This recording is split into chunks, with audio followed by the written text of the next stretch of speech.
ദൈവതിരുനാമം മഹത്വപ്പെടട്ടെ.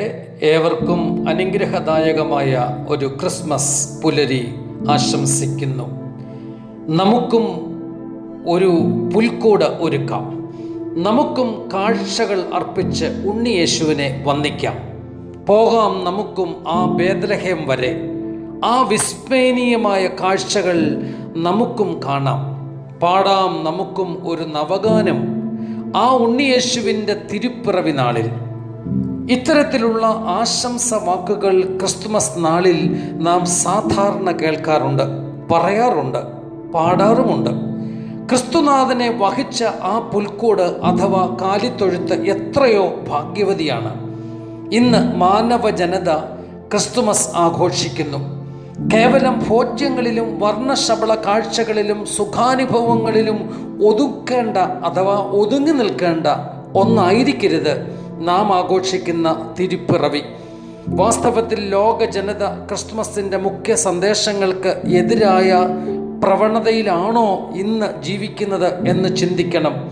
യുദ്ധവും യുദ്ധഭീഷണികളും അശാന്തിയും അസമാധാനവും മനുഷ്യഹൃദയങ്ങളിൽ ആളിപ്പടരുമ്പോൾ അന്ന് ക്രിസ്തുനാഥൻ്റെ തിരുപ്പിറവി നാളിൽ ബേത്ലഹേമിൽ മാലാഖമാരും മനുഷ്യരും അഥവാ ആട്ടിടയന്മാരും ഒന്നു ചേർന്ന് പാടിയ ആ ശ്രുതിമധുരമായ സംഗീതം, അത്യുന്നതങ്ങളിൽ ദൈവത്തിന് മഹത്വം, ഭൂമിയിൽ ദൈവപ്രസാദമുള്ള മനുഷ്യർക്ക് സമാധാനം.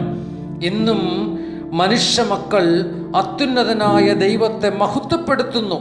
എന്നാൽ ദൈവം നൽകുന്ന സമാധാനം ഇന്ന് എത്ര മനുഷ്യ മക്കളിൽ മഴ പോലെ പെയ്തിറങ്ങുന്നുണ്ട് എന്ന് ചിന്തിക്കേണ്ടതായിട്ടുണ്ട്.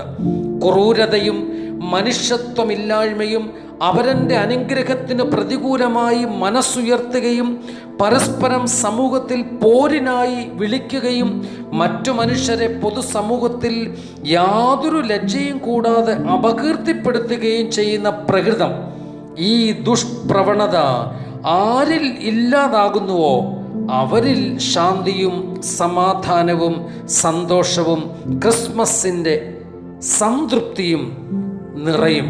കാരണം അവരിൽ ദൈവദത്തമായ സന്മനസ് ഉണ്ട് എന്നുള്ളതാണ്. ഈ തിരുപ്പിറവി നാളിൽ സ്വയം വിചിന്തനത്തിന്, വിമർശനത്തിന് വിധേയനാകുക. അന്ന് മാലാഖമാർ പാടിയ പാട്ടിലെ സമാധാനം നമ്മിൽ ഇന്ന് നഷ്ടമാകാൻ ഇടയാകുന്ന പ്രകൃതം ജനിച്ചിട്ടുണ്ടോ? ശാന്തി വേണമോ? സമാധാനം നമ്മിൽ കൈവരണമോ? നമ്മിൽ നിറയണം നന്മ, നമ്മിൽ തെളിയണം കരുണ, നമ്മിൽ ശക്തമാകണം നിർമ്മലമായ സ്നേഹം. നമുക്കും ആ മാലാഖക്കൂട്ടത്തോട്, ആട്ടിടയന്മാരോട് ചേർന്ന് നിന്നു പാടാം.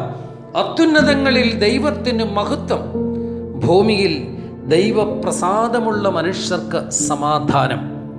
ഏവർക്കും നന്മ നിറഞ്ഞ സന്തോഷദായകമായ ഒരു ക്രിസ്മസ് ആശംസിക്കുന്നു.